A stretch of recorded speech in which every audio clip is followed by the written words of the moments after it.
mwaka ujao sisi tutapigia campaign William Ruto ndani ya misikiti.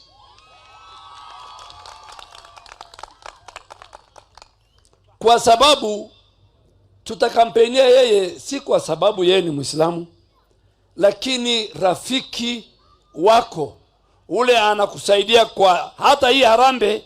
Nilipomwambia jana usiku, pesa yake mimi nimebeba. Assalamu alaikum wa rahmatullahi wa barakatuh. Alhamdulillah wassalatu wassalamu ala man la nabiyya ba'dahu wa ba'da.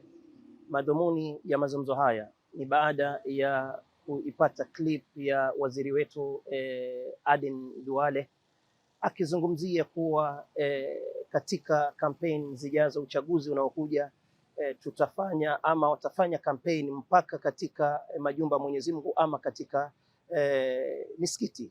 Nasaha yangu, tusifungue mlango kama huu ya kuingiza kampeni katika misikiti ya Mwenyezi Mungu.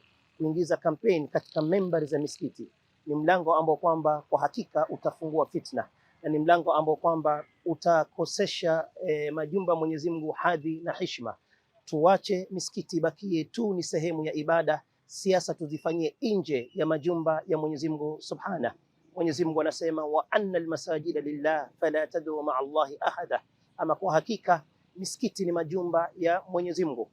Tusimwabudu Mwenyezi Mungu pamoja naye na mwingine yote yule.